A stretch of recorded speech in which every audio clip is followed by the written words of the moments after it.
राधे राधे साथियों, मैं आपका साथी अनिश तिवारी, एनजीओ आवाज़ ह्यूमन सोसाइटी से। दोस्तों, आज हम लोग 125 के बारे में डिस्कस करेंगे। मतलब 125 के बारे में पूरा बताएंगे। सीआरपीसी 125 मतलब भरण पोषण मेंटेनेंस का केस होता है। इसके बारे में मैं आपको पूरी जानकारी दूंगा कि मतलब अगर मेंटेनेंस अलाउ होता है तो उसमें जो है अगर आप लोग भरण पोषण देते हैं, अदा करते हैं तो फिर क्या होगा, अगर नहीं देते हैं तो क्या होगा, अगर जेल जाते हैं तो क्या पूरा मेंटेनेंस का जो एरियर होता है वो ख़त्म हो जाता है कि बना रहता है, और जेल जाने के बाद में इसमें क्या मेंटेनेंस का केस ही ख़त्म हो जाता है, या फिर जो आपके मन में ये प्रश्न उठते हैं कि यार हम तो नहीं देंगे, जेल चले जाएंगे, कितने दिन की जेल होती है, ये भी मान लो आपके मन में प्रश्न उठते हैं। तो सीआरपीसी 125 यानी कि भरण पोषण के केस के बारे में आज आपको पूरी जानकारी देते हैं, पूरी यात्रा करवाते हैं।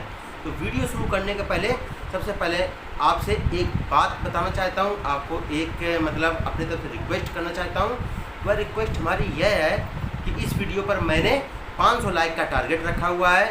तो सभी भाइयों से निवेदन है कि जो भी भाई वीडियो देख रहे हैं सबसे पहले सारे काम छोड़कर वीडियो को लाइक कर दें, और जिन भाइयों ने अभी तक चैनल को सब्सक्राइब नहीं किया है वह चैनल को सब्सक्राइब कर दें। भाई चैनल को क्यों सब्सक्राइब करें ये भी बता देते हैं। हमारे चैनल पर प्रतिदिन वैवाहिक विवाद से संबंधित खबरें अपलोड की जाती हैं और साथ ही साथ लीगल जानकारियाँ भी दी जाती हैं। और एक बात और बताना चाहता हूँ कि मैं प्रत्येक रात 10 बजे लाइव आता हूँ, इसी चैनल पर लाइव टेलीकास्ट करता हूँ। उसमें आप लोग जुड़ सकते हैं और अपने वैवाहिक विवाद से संबंधित, केस से संबंधित सारे क्वेश्चन पूछ सकते हैं, मैं उसके सारे सवालों के आंसर दूंगा। ठीक है, तो मैट्रिमोनियल केस में आपको जो भी परेशानी हो रही, फैमिली कोर्ट के केस से जो भी परेशानी हो रही है, तो रात को 10 बजे हमारे चैनल से जुड़िए, तो और लाइव से जुड़िए, उसमें आप लोग सारे प्रश्न पूछिए, मैं उसके आपको सेटिस्फाइड उत्तर दूंगा। ठीक है, अब देर न करते हुए स्टार्ट करते हैं यह वीडियो। तो भैया देखो, सीआरपीसी 125 का जो केस होता है यानी कि भरण पोषण का जो केस होता है, उसमें मान लो पूरा ट्रायल चला, ठीक है, मतलब एंट्रीम तक मतलब पहुंच गए, इतना तो सभी को पता ही होता है। ठीक है, अगर नहीं पता तो उसके लिए पहले के वीडियो मेरे हैं, वह आप वीडियो देख सकते हैं। तो मैं भरण पोषण डिसाइड होने के बाद की प्रक्रिया बताते हैं कि पैसा देते हैं तो क्या होता है, नहीं देते हैं तो क्या होता है। तो मान लो एंट्री मेंटेनेंस आपका अलाउ हो गया या फाइनल मेंटेनेंस अलाउ हो गया 2000 रुपये, 3000 रुपये, अगर मान लो वह आप नहीं दे रहे हैं तो सामने वाली पार्टी क्या करेगी, मान लो 6 महीने हुए, 8 महीने हुए, 10 महीने हुए, करीबन वही 20,000, 25,000, 30,000 मान लो जैसे ही उसका एरियर बंधा, फिर वह क्या करेंगे, रिकवरी डालेंगे। ठीक है, रिकवरी डालेंगे। अगर आप पैसा नहीं दोगे तो रिकवरी का मतलब होता है 125(3) की एप्लीकेशन लगाई जाएगी, फ्रेश एप्लीकेशन लगाई जाती है। मतलब ये भाई 125 में जजमेंट हो गया, फाइल तो चली गई, दाखिल दफ्तर हो गई है, अब क्या है 125(3) भाई लगाया जाएगा, वही जजमेंट के साथ लगाया जाएगा कि भैया हमारा हर महीने 2000 रुपये बताया गया था, साल भर हो गया, 24,000 रुपये मेरा बन रहा है, अभी तक इन्होंने 1 रुपया नहीं अदा किया है। तो कोर्ट कहेगा ठीक है, इसमें क्या करेगा फाइल एक्सेप्ट की, फिर कहेगा सम्मन इशू कराए जाए। सम्मन कराए गए, सम्मन आप तक घर पे पहुँचे, आप एक सम्मन में नहीं आए, दोबारा फिर कराया गया, 2 सम्मन में नहीं आए, 3 बार सम्मन कराया गया, आप कोर्ट में आए। ठीक, भैया बोला गया कि पैसा क्यों नहीं दे रहे हो, आपने अपनी समस्या बताई कि सर ऐसी ऐसी बात है कि सर मैं बीमार पड़ गया था, ये वो फला ढिमाका, तो पैसा हमारे पास अभी नहीं हो पाया है, लेकिन आज हम 4000 रुपये लाए हैं, 4000 रुपये इनको दे दिया जाए। कोर्ट हंसते हंसते कहेंगे ये 4000 रुपये ले लो, उसका अगली डेट लगा रहे हैं, आज अगली बार फिर अदा कर देना। फिर अगली डेट लगी, उसमें गए ही नहीं आप, फिर अगली डेट लगी, जज साहब नहीं बैठे, फिर अगली डेट लगी, आप गए, फिर से 5000 रुपये लेके पहुंच गए, साहब हुजूर इतना ही हुआ है, रख लीजिए। तो ऐसे चलता रहेगा। अब प्रश्न ये उठता है कि मान लो ऐसे करते करते मान लो 10 महीने तो बीत गए, लेकिन जो इधर का मेंटेनेंस चल रहा है 2000 पर मंथली, उसका क्या होगा। वह अगर आप दे रहे हैं तो ठीक है, नहीं दे रहे अगर तो उसकी भी साल भर 2 साल बाद उसको फिर से रिकवरी डालनी पड़ेगी। तो फिर यही प्रोसेस होएगा, सम्मन जाएगा, नहीं आए BW जाएगा, पुलिस ढूंढेगी, आप आए, फिर 1000, 2000, 5000 दिया तो रिकवरी हो गई, फिर ऐसे 2 साल 5 साल के हो गए, फिर उसने रिकवरी डाली, तो भैया ऐसा ही सिस्टम चलता रहेगा। तो मेरा अगर मानना है, अगर पति पक्ष अगर पत्नी को परेशान करना चाहते हैं तो यही एक तरीका है कि रिकवरी पहले डालने दो, उसमें मतलब अढ़ा बिल्कुल हड़ा के मतलब देंगे, अघा देंगे मतलब कि, ठीक है।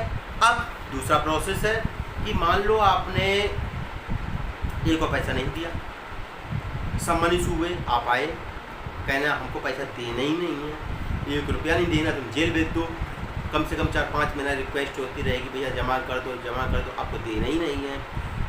आपको क्या होगा, वह क्या करेंगे, जेल भेज देंगे, ठीक है, जेल का प्रोसेस। अब जेल मान लो उसने जितने दिन कहा, 28 दिन की, 30 दिन की, 2 महीने की जेल, यह जेल आप गए तो अब आपके मन में है कि भाई जैसे अगर 50,000 रिकवरी का था तो 50 हम जेल चले गए, रिकवरी ख़त्म। नहीं भैया, ये गलत फहमी मत पालना, 2-4 शेर पाल लो लेकिन गलत फहमी मत पालना कि अगर हमने मान लो ये नहीं, मतलब हम जेल चले जाएंगे तो रिकवरी ख़त्म हो जाएगी। नहीं, वह केवल इसलिए है, पेनाल्टी के तौर पे है, ये आपको पेनाल्टी के तौर पे दंड दिया गया है कि आपने जो ये नहीं दिया है, आप कह रहे हो कि हम नहीं देंगे, तो उसकी चूक के लिए है, समझे।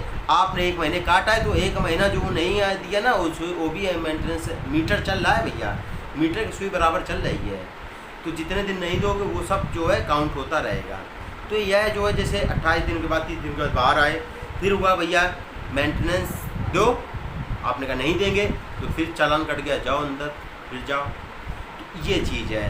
तो अगर जेल आप जा रहे हो तो मेंटेनेंस जो है, रिकवरी ख़त्म नहीं होगा, समझे। ये बिल्कुल मैं सीधा बता रहा हूँ।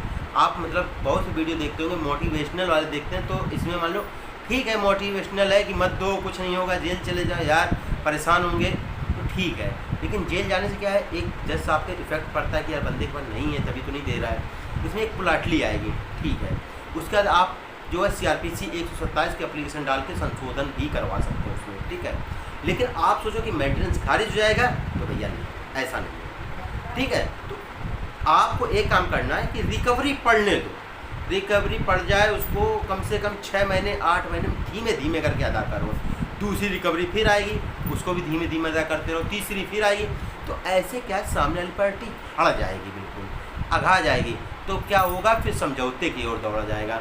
और जब ये रिकवरी पड़ेगी, 8-8 महीने ऐसे वसूली चलती रहेगी, तो ये चीज़ 8-8 महीने जब रिकवरी मान लो पड़ रही है, तो उसमें यार वकील महोदय भी तो कुछ ना कुछ मतलब लेते रहेंगे, अधिवक्ता भी तो लेता रहेगा, तो उसका जो पैसा है वो छीछा लेते रहे चला जाएगा। तो बस यही चीज़ में है कि पैसा जो है आप दें, टुकर फोर करके दें, ऐसे ही करके दें, तो मतलब एक जो है ये आपको बचाव का रास्ता है। इसमें क्या है, जल्दी से जल्दी सेटलमेंट होगा आपका, ठीक है। तो उसको ऐसे ही मतलब अगाते रहें, हड़ाते रहें, बस समझे। आज के लिए बस इतना ही। अगर आपको मेरी बात अच्छी लगी है, वीडियो पसंद आया तो प्लीज़ वीडियो को लाइक कर दें, तो ज़्यादा से ज़्यादा शेयर कर दें, ताकि हर पत्नी पीड़ित के पास से यह वीडियो पहुंच जाए और वह भी रिकवरी के बारे में समझ जाए, मेंटेनेंस अलाउ होने के बाद में क्या होता है सब समझ जाएँ, ठीक भैया। अगर आप जो आपको पूछना है कमेंट बॉक्स में टाइप कर दें, और प्रत्येक रात को 10 बजे वैसे भी मैं लाइव आता हूँ, तो लाइव में जुड़ के भी आप सवाल अपने पूछ सकते हैं, ठीक है। आपसे जल्द मिलेंगे अगले जानकारी के साथ में, एक नई लीगल जानकारी के साथ में। तब तक सभी भाई खुश रहें, मस्त रहें, और वीडियो को शेयर करते रहें। जय श्री श्याम, राधे राधे।